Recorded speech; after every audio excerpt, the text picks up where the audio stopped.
Hello, everybody. Welcome to Identity and Intersectionality, our session. I am so incredibly excited. My name is Iz. I use they, them pronouns, and I'm on stolen Wurundjeri Woiwurrung country. I'm a proud disabled, queer, trans, and mad young person, and really honoured to get to introduce this incredible session to you all. So as we know, people and politics are more divided than ever. We want to discuss how we can empower diverse young people to participate in and build a more connected society, and what we can do as workers to enable them to do that. I'd like to offer a content warning for the session. There may be references to transphobia, homophobia, racism, ableism, and other types of discrimination throughout this session. Please engage at your own capacity, and there are supports available if you need them. Today, we'll have several incredible speakers who I'm so excited for. Then we'll have a short Q&A, and then we'll actually go into breakout rooms and get to talk to each other about intersectionality, identity, and how we can do it in our work. So if you do have questions for the Q&A throughout the session, please submit them in the chat, and then the moderator will have some that she reads out to everybody. And speaking of the moderator, I'd love to introduce you all to the incredible Hang Vo. Hang Vo is the CEO of Whitelion and the chair of the Victorian Pride Centre, an all-round incredible human who you're all going to adore after this session if you don't already. She has over 20 years of experience in the not-for-profit sector, leading complex national and international programs to support all sorts of people. And yeah, I'm going to stop talking so you can hear from her. So over to you, Hang. Hello, everyone. Thank you, Iz, for the lovely introduction. I'm Hang. My pronouns are she and her. I'm zooming in from Dja Dja Wurrung country in regional Victoria in Tewton. I'd like to pay my respects to elders past, present and emerging, and extend a warm welcome to all our First Nations friends and colleagues joining us today. It's my absolute pleasure to moderate speakers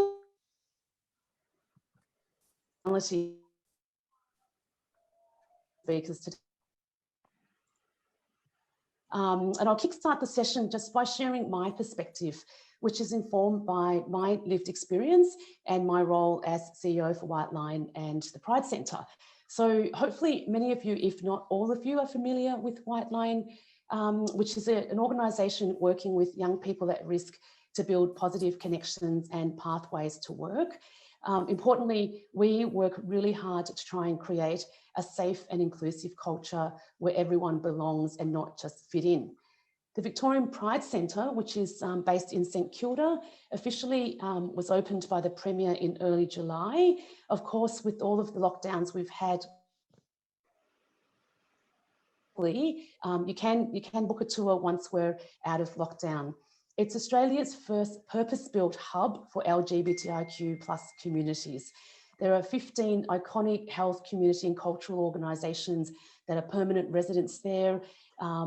Examples include Australian Queer Archives, -18, Joy FM, Melbourne Queer Film Festival, and the list does go on, and I won't list them all, just in the interest of time. There are bookable work meeting rooms and co-working desks, and there's a gallery, a theatre, a rooftop. So it really is a purpose-built place for LGBTI communities to honour our history and celebrate our future. So I'd like to share a bit about my own lived experience to illustrate how important the topic of intersectionality is to me and my work. I was 7 years old when I came to Australia with my family as part of the first wave of Vietnamese boat people in the late 1970s seeking asylum in Australia. Having grown up in Springvale, which is in the outer southeast of Melbourne, 95% of the kids that I was at school with were of refugee and migrant background. I felt I was pretty normal, like every other kid. I hadn't realised just how different I really am until I got to university. Suddenly, I was confronted with this huge divide, which I didn't understand, between rich and poor, class, race. So up until my 20s, I really struggled with my cultural identity. At home, we were raised with Vietnamese values, such as collective decision-making, while at school, we were taught to be independent. So while my friends couldn't wait to move out of home once they finished uni, My siblings and I stayed at home to help mum and dad pay off their mortgage. I was always finding ways to balance the two cultures. One example, and even still today, I sign my name as Vo Hang, which is actually how it's written in the Vietnamese language. It's a really simple yet important way for me to say that I am both Vietnamese and Australian. So as if it wasn't hard enough to struggle between the two cultures, I also came out as a lesbian in my early 20s. So for most of my adult life, I really never felt like I fitted in anywhere or I belonged. It's not uncommon that I'm the only Asian woman or lesbian on a board or an executive team. And I learned to fit in and I do it really well. But I also learned that fitting in eroded the essence of who I am, to be like others and not myself. This is why I feel so passionate about creating safe and inclusive workplaces where we all belong, not just fit in, where we can bring our whole self to work. This for me is what intersectionality is about. Bringing our whole self to work means all the dimensions of who we are valued, embraced and celebrated. We have to recognize that there are so many dimensions to a person's identity. There are more visible dimensions of a person, such as gender or ethnicity. And missed dimensions include faith, class, location, geography. We know research shows that the postcode we were born into or the school that we attended greatly influences our life chances. These dimensions make up who we are. So how do we affect change? For me, it's acting with intention. So it's not about getting it right all the time, because we will make mistakes, but we'll learn. I think it's worse not to try. To create an intentional workplace culture, we need diligence and discipline through policy, processes, role modeling. It's not good enough, I don't think, to say that it feels right. Our culture has to be embedded into the organisation. Policy and processes, I do believe, drives behaviour, and behaviour is what creates culture, not the aspirational values that are written on a strategic plan. So to contribute to today's discussion, I just have two ideas in terms of shaping a more inclusive and equitable workplace. The use of quotas. I know this is a very polarizing topic. I too was once vehemently against quotas. I was misguided by the view that merit should speak for itself. Merit and quotas are of course not mutually exclusive. Merit only works when you have a level playing field. Systemic discrimination and inherent bias makes that impossible. I, for one, wouldn't have the same opportunities to progress my career had it not been for quotas addressing issues of gender and cultural diversity. We need to be explicit and unapologetic when is leadership and culture. I do think that the tone gets set at the top. Ensuring that diversity is represented at decision-making level is really critical, and we've heard about that already today. Not just at boards and executive teams, but equally important is middle management. All of us have heard that data from our HR teams that say people leave their jobs or stay because of their line manager. Middle managers include our team leaders, our senior caseworkers. They have so much more influence than we recognise. It's critical that they are part of decision-making. I think we'd all agree that if there were equal numbers of women in Parliament and in leadership roles, we wouldn't have the culture we have today. If we had more trans people on boards of major sporting colleagues, we would see more inclusive facilities and practices. If we had more First Nations people in leadership roles, we would see more progress on closing the gap and reconciliation action plans. To be clear, however, I'm not advocating for representative positions. I think that's a burden too heavy for any one person to bear. It's ensuring that divergent perspectives are heard rather than representation per se. For example, I can't possibly represent the view of all refugees, but I can offer a refugee perspective. I hope that gets you thinking about our topic of identity and intersectionality, and I can't wait to introduce the rest of the panel to you. So our next speaker is Swathi. Swathi is a producer, community worker, lawyer, living in Naarm. Naarm, of course, is the Bunurong and Wawarung word referring to the land and waters of the Melbourne area. She tirelessly advocates for the promotion of youth mental health literacy in refugee and migrant communities. She finds ways to invest her own lived experience in projects where young people, community, and identity are at the heart of everything. Swathi is the co-founder of the Vermillion project, an initiative focused on promoting workplace rights for people with invisible illnesses. Please, would you welcome Swathi? Hi everyone, even though I can't see everyone in the tiny little boxes, I had hoped that we would eventually be out of lockdown, but here we are again, and that's okay. And so I wanted to start off by acknowledging that it kind of sucks that we're still in lockdown, but the good thing is that we are all in this together. Lockdown particularly has been not super great, and I want to be really honest about that when we're doing this session, because yes, we're sitting in a conference of these amazing people hearing some really incredible ideas and perspectives that I know everyone who works with some incredible young people are here to see, but I really want to be honest about how hard things have been as well. And the reason I want to be super honest about it is because I think in talking about intersectionality and identity, I've been reminded of all of the things that really make up this person before you today. One of the biggest concerns for me throughout this lockdown has been, the fact that I'm also a young carer who goes to work every day and logs onto a computer 9 to 5, and how exceptionally difficult that's been. And my heart goes out to all of the other young carers sitting at home. The way that I came to understand my identity as a young carer is quite complicated. I only found out when I was about 18 years old, when I was in my final year of high school, and I was told randomly by a staff member and never by anyone else. And it was a really interesting perspective to kind of grow into, because being Indian, being Tamil, being the youngest child in a pretty traditional brown family, I think that caring and the concept of being a carer isn't really something that's clearly identified or defined. It's something that's really ingrained in most collectivist cultures. You know, it takes a village to raise children. It takes a village to take care of each other. And you have to lean on each other and rely on each other. And there are a lot of implied roles that we all have to play.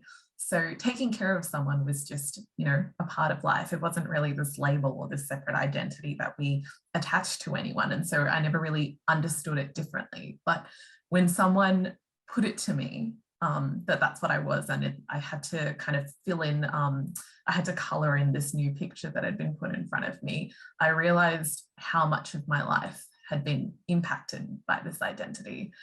I realized how much I'd been doing whenever I'd come home, how it affected all of the decisions I make as a young person. Can I go hang out with my friends? Why couldn't I go to school that day? Why are things so difficult and hard? Why do I know so much about the healthcare system? It's a pretty interesting journey to navigate when you're kind of 18 and just coming into adulthood and finishing school. And it's honestly terrifying. And the reason I start with it is because it was my start to questioning pretty much everything I knew and everything I'd ever been taught. Because no one in my culture was really there to lead or help me identify or help me pull down a lot of the barriers that being a young carer presented. And one of those things was, being able to live a full social life, but also being able to fulfill a career that I wanted to fulfill. And at that time, I was a budding lawyer, law student going through a really demanding schedule at law school, also juggling the demands of being a young carer and kind of all of the issues and complexities that presented when you're a brown woman, basically not allowed to do a lot of things. And being in law school kind of gave me a separate identity because it kind of helped me feel like I actually had a voice. I almost felt like it gave me license to actually talk about things.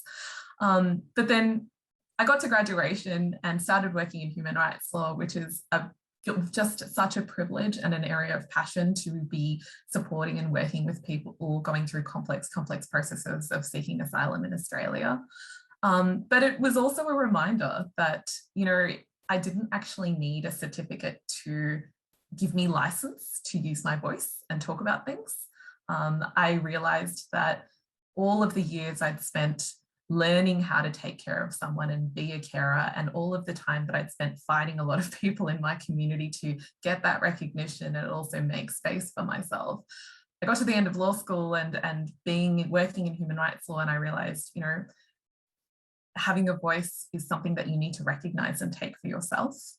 And I went through quite a spectacular quarter life crisis, which was thankfully guided by a lot of great mentors who were in the youth sector. So I was a volunteer at an organisation called the Centre for Multicultural Youth, and also did some work with Mayan. And I have so much love and wanted to give so much credit to all of the people who exist within this space, especially during this uncertain time, because everything you're doing, whether it be a conversation, whether it be a word of encouragement, whether it be a check-in, whether you're that facilitator who runs all of the sessions, is so, so important, because I honestly believe that meaningful youth work really saved my life. It helped me come into the person that I wanted to be.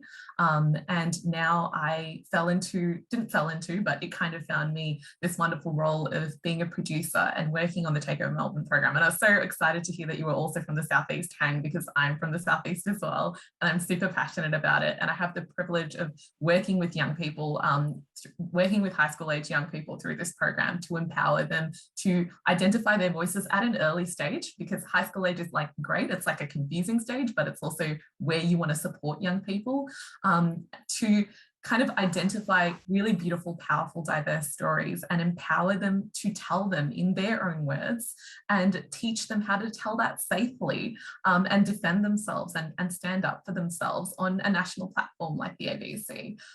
So I have so much love and so much respect for the young people who teach me new things every single day. And I certainly hope everyone gets to see and share in those stories. But I've been able to take all of the different things that I've learnt from now more than 25 years of being a carer, but also from all of the wonderful lessons that my mentors and all of the different young people who are making their way in the youth sector, but just in the world in general, have taught me about what it means to be brave. So thank you.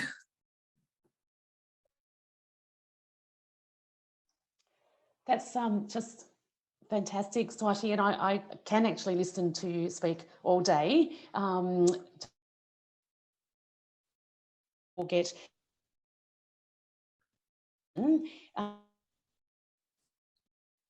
next consultant specialising in human rights, disability, LGBTIQA+ policy, diversity and inclusion, and not-for-profit management. Previously, he was co-chief executive officer of the National Human Rights peak body, People with Disability Australia. He played a leading role in the creation, design and rollout of the National Disability Insurance Scheme and led national disability inclusion for the Royal Commission into institutional responses to child sexual abuse. Over to you, Matthew. Thank you very much, Hang, and hello everyone. It's really nice to meet you. I'd just like to start out by respectfully acknowledging the Kulin Nations, including the Yalukit Willem clan of the Boonwurrung language group on whose lands I live and work. I pay my respect to their elders past, present and emerging, and I acknowledge and uphold their continuing sovereignty of their lands that was never ceded. I also pay respect to Aboriginal and Torres Strait Islander peoples present today.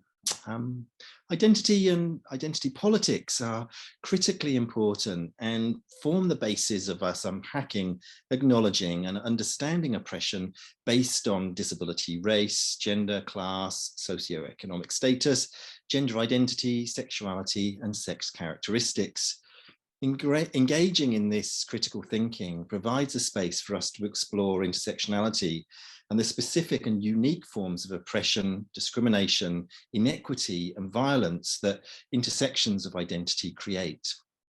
Identity and intersectionality are central features for realizing human rights and social justice. Unless we have an inclusive intersectional mobilization, we will not be able to achieve equality and justice and achieve the eradication of all forms of violence and discrimination. We need to ensure that absolutely no one is left behind. Bridging the divide between people and polarized politics requires good leadership.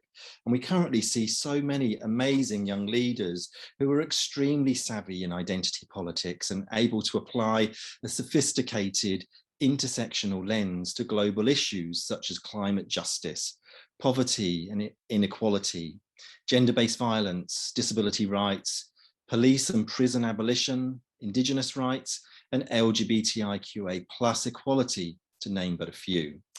What we see in these young leaders are skills in organising and mobilising communities and great use of clear, simple messaging that is accessible and smart in its engagement and reach. We have to provide spaces for young people to meet and organise, and need to resource them to do so. For diverse communities of young people to make change, they need to be supported and resourced to do it, to form collective and strong representative voices, articulating their human rights concerns and driving the change on the priorities they're focusing on. By applying an intersectional analysis and accommodating the access and participation needs of all young people, everyone can be included in the change and learn about and achieve a shared understanding of the needs and contributions arising from identities and intersections of discrimination. I commend the Youth Disability Advocacy Service on their Young Leaders programme. Programs such as this are essential in giving young people who share common experiences of intersectional oppression from ageism and ableism the tools to be leaders and represent their communities. But so many young leaders are overlooked due to intersectional oppression. Leadership programs alone will not overcome the structural barriers that prevent young people contributing to a more connected society. I'm just quickly going to focus on ableism and how there's a lack of opportunity and structural barriers that actively and systemically prevent young disabled leaders from having a voice at the decision-making table. An example of this occurred when Senator Jordan Steele John was elected to the Senate in 2017 at the age of 23. However, like many young disabled people, when he turned up to his workplace, despite it being the centre of Australian democracy and the highest place of decision-making in the country, he discovered, as a disabled person who uses a wheelchair, that it was wholly inaccessible to him. He wasn't able to access the toilets in his office. Many of the courtyards and meeting places at Parliament House are blocked by steps, and the pathways into the Senate chamber were not accessible, and the Senate chamber itself is full of steps that prevented the senator sitting with his party colleagues, creating a barrier to communication and a barrier to his full participation. It was months and months before modifications were made to his workplace, which remains mostly inaccessible to him and other disabled people. And when we see disabled young people like Senator Steele John break down those barriers against the odds, we can see so clearly the structural inequalities to the full participation of people with disability in our society. There is an abundance of radical politics in young intersectional communities who are building resistance to dominant oppression. We need to provide support and fund platforms for this to continue. Amplifying those young intersectional voices is now a matter of human survival, and that can only succeed, and there can only be justice if the approach and outcome is intersectional. Thank you very much. Thank you so much, Matthew. Thank you. That was a great. Keen to come back to some of the points that you just raised. I will now introduce our final panel speaker, April, who's a leading Aboriginal mentor and facilitator, the Rainbow program, Strong Brother, Strong Sister. April is a proud Wiradjuri woman who now calls Naarm home. April connects with people through language exchange and the power of storytelling. April strives to increase the representation of Aboriginal and Torres Strait Islanders, LGBTQIA+ peoples in underrepresented communities. April, over to you. Awesome. Thank you so much, Hang. So Womanjika, hello and welcome. Before I begin, of course, I would like to make an acknowledgement that this session is taking place on Aboriginal land and particularly Bunurong country for me. So I would like to pay my respects to elders past and present and to any Indigenous people here today. I would like to acknowledge that sovereignty for these lands have never been ceded, and there is no justice without First Nations justice. And this was and always will be Aboriginal land. So my name is April Goldring, and I identify as an Aboriginal and Torres Strait Islander queer woman. My preferred pronouns are she, her, and the Wiradjuri are my mob. So Wiradjuri are the largest Aboriginal group in central New South Wales by area and population. In almost 30 years since the term intersectionality was introduced, it's entered public discourse as a buzzword or in the age of identity politics. But as intersectionality becomes more institutionalized, particularly in academia and in the wider culture, its meaning can become diluted and even misunderstood and misappropriated. So too often it is reduced to just ticking off an identity category in so-called politically correct ways. So particularly, what does intersectionality mean, and what does diversity mean, and what kind of barriers do diverse young people building a more connected and stronger society? And the barriers to those problems are just some things that I'm going to touch on, some points of interest that I'm going to touch on over the next few minutes. So one of the strengths of intersectionality is the framework.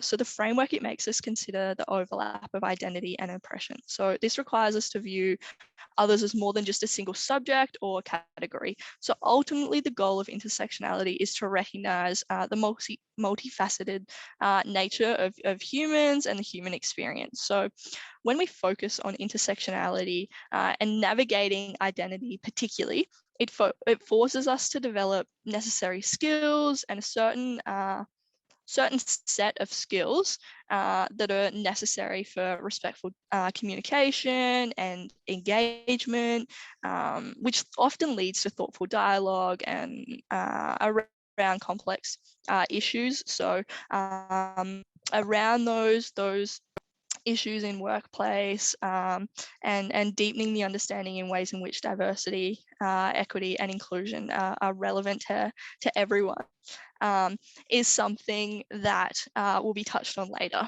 So just to jump a little bit and to touch on diversity. So the existence of a variation of different characteristics in a group of people. These are not only physical, as many seem to think, but diversity characteristics are everything that make us unique. So our cognitive skills, our personality traits, along with, of course, the things that shape our identity physically. So our race, age, gender, religion, sexual orientation, cultural background. And I am one to think that the workplace, in the workplace, diversity is closely related to discrimination. So organizations with biased and discriminatory employment practices continue to widen the divide in maintaining diversity. So by building a diverse company, it means that you don't discriminate against protected characteristics and that you're an equal opportunity employer as such. And while you might be obligated by law to be unbiased when hiring and managing employees, it's not mandatory to actively aim to build diverse teams. However, what we see in organizations is that organizations that do actively set out to bridge the gap of equity and equality and to tackle discrimination in the workplace actually benefit from doing so. So not to point out the obvious again, but there are benefits and strengths associated with diversity in the workplace and diversity in general. Our young people, in fact, are actually trailblazers in this space. So they're building a more connected and stronger community. And we see this happen professionally when organizations reflect society's demographics more accurately, when they opt to hire women, when they challenge gender inequalities in leadership roles, in all subsets of leadership roles. So starting from grassroots communities all the way to the top, and they foster an inclusive environment and building the case for disability inclusion. So movements that we have seen come out of the World Social Forum, like Black Lives Matter perhaps, is informed by an intersectionality framework, and intersectionality frameworks remain flexible and adaptable and forward thinking. And in this way, intersectionality can disable hierarchical exclusions and enable young people to build a more connected and stronger community. Thanks so much. Back to you, Hang. Wow, thank you so much, April. I reckon that's the best explanation of intersectionality I've heard. and I have written lots of notes because I'm going to use what you've explained. It was just fantastic. If we were all together, I'll be asking everyone participants. And just before we came on, everyone said they were really nervous. I love the nerves. So keep those nerves going, because what a fantastic presentation by each of you. I'm going to now open up for any questions from our audience to any of our panel speakers.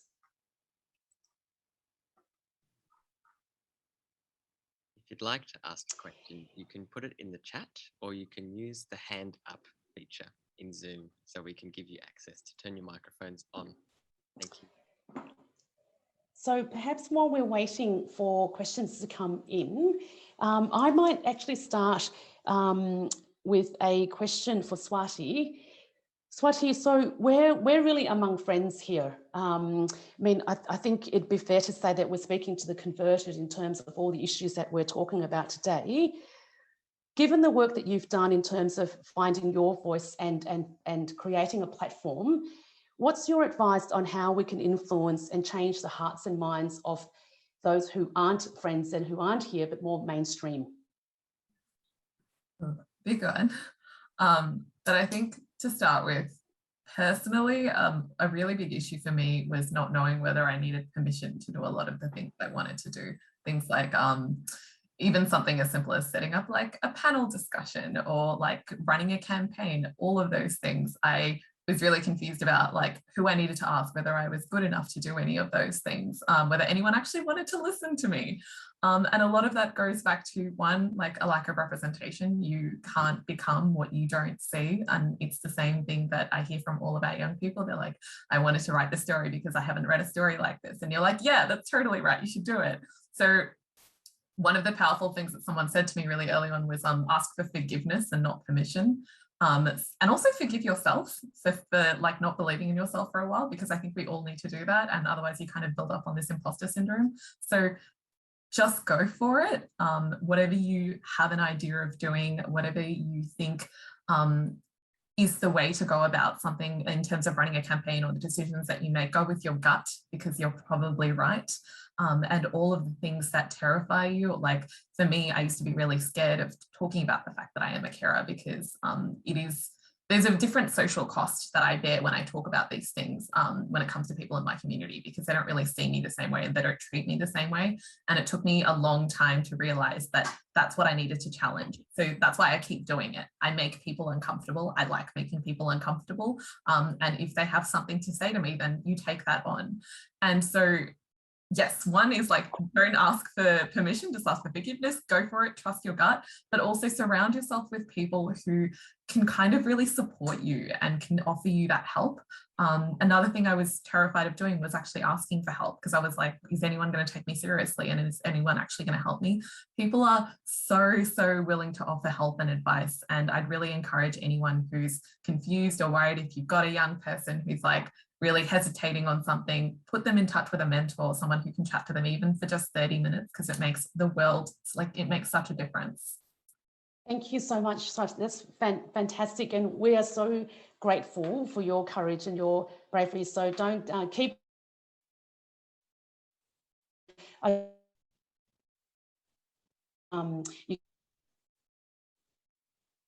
person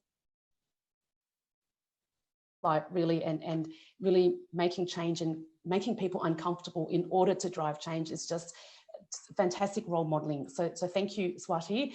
I saw a hand up in this from, I think, Sean. Yeah, hi. Okay, great. Please jump in, because there's too many people for me to scroll through. So please, Sean, go ahead. Yeah, absolutely. I think one question that I emerged, I agree with everything all of you have said about creating inclusive, accessible, and diverse workplaces. But as a young person who's also, I guess, lower in the rung of like the organizational structure, how do I, influence upwards? How do I start these conversations? How do I, make that change? I'm going to check with our panel whether anyone would like I'm happy to start that and respond, and please, Matthew and others can jump in. Or Matthew, you've got yourself off mute. Would you like to respond first?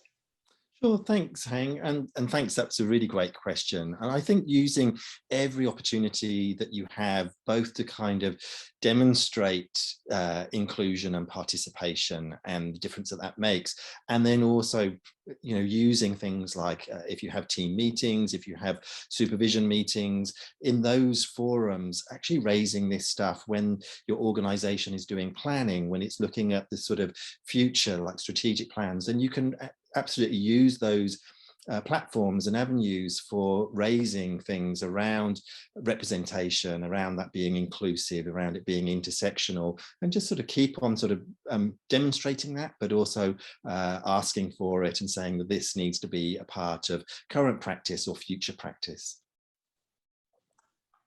Thanks, Matthew. Just to add my part, Sean, I think it comes back to what Swathi said before, was about finding others who share your view and building that coalition, if you like, of support, because I would be pretty confident that you'll have peers within your workplace organisation that would share similar passions and similar values as you. So I really do believe that influence can happen chipping away, as Matthew said, and being really clear of the change that you want to drive and make. So I think we have 2 minutes left before we do our breakout. So I have a question from Sienna. How do you recommend we support young people through our external messaging when it comes to those particular transitional stages in their teens and then later in their quarter life crisis to explore their identity in a safe and supported way? So how do you recommend we support young people through external messaging when it comes to that transitional stages in their life? So who would like to answer that question?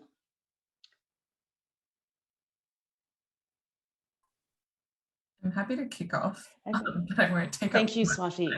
Having been through a spectacular quarter-life crisis myself, I would like to say that, look, one of the biggest things is we talk a lot about safe spaces and we hear a lot about safe spaces, but I think when you're going through something like that, when you're just forming your identity, understanding the world and your place in it, as professionals in this space, I think it's important to remember that we all bear a responsibility, but it's important to know what our role is in helping young people.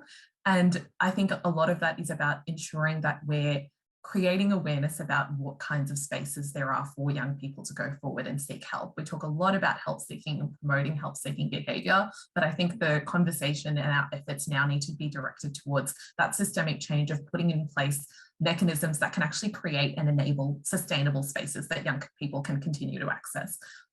As an example, I live out in the outer suburbs, and one of the huge problems we have, especially with online learning, has been safe spaces for young people who have difficult home situations to go to school and like learn by themselves, but also have really safe social interactions, and also exposure to great mentors. They don't have a lot of that when you're really isolated.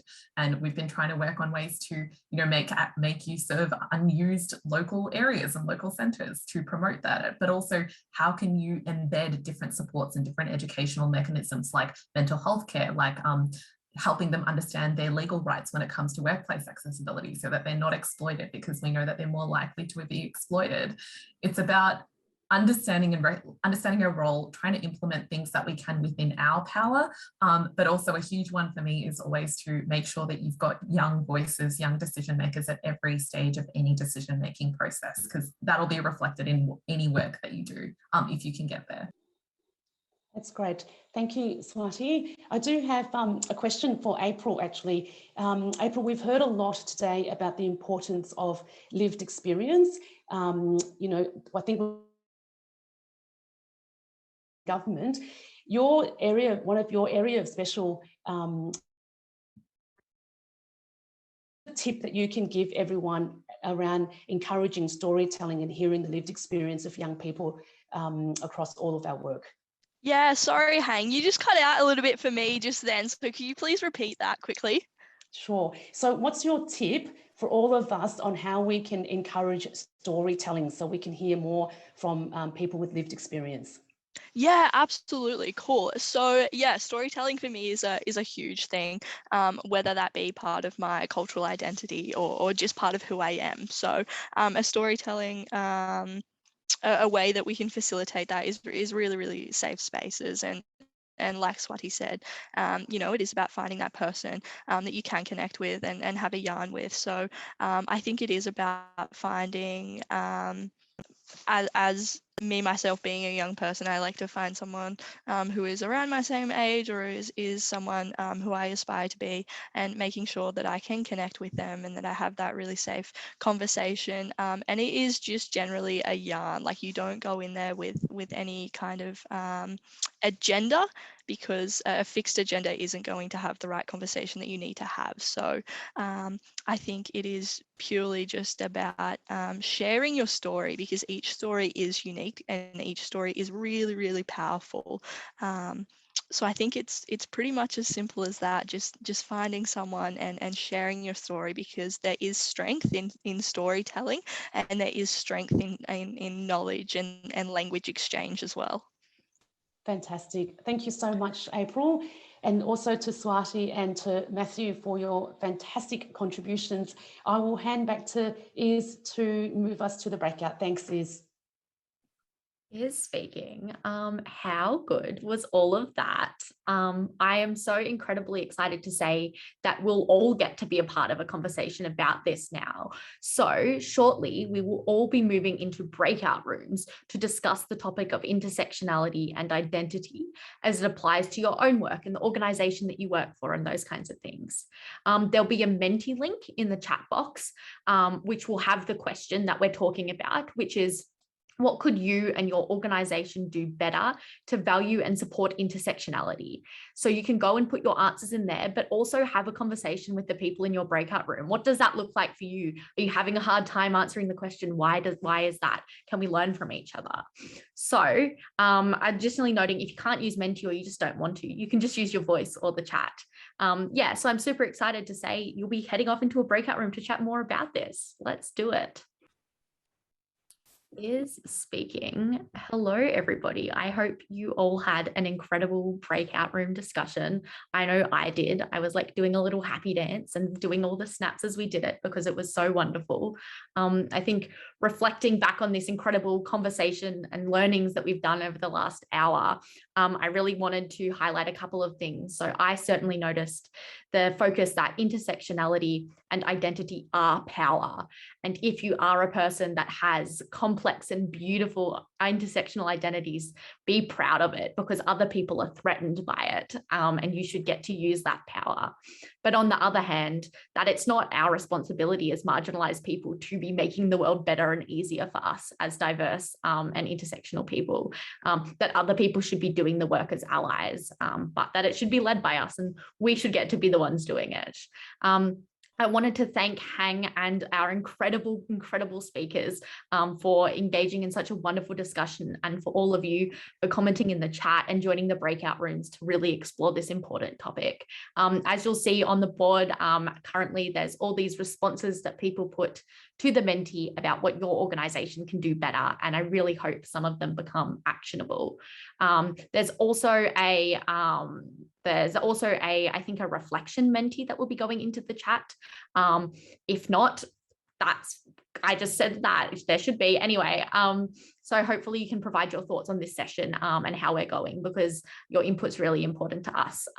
For now, we'll have a 30-minute break, which you can use optionally to take like a break and turn off your brain and get away from your computer, or you can choose to network and hang out with cool other youth workers and young people and people in this space. After that, though, we have some incredible parallel sessions. So we have young people in rural disaster recovery and emergency management. How cool. And then young people leading peace and connection. We love that there's a disaster session and a peace session at the same time. Pick which one you want. But yeah, I'm super excited to see you all there. But I believe Katia maybe wants to take a screenshot. I don't know if she's done that already. But thank you all for making our hour so incredible. I hope you keep implementing these learnings.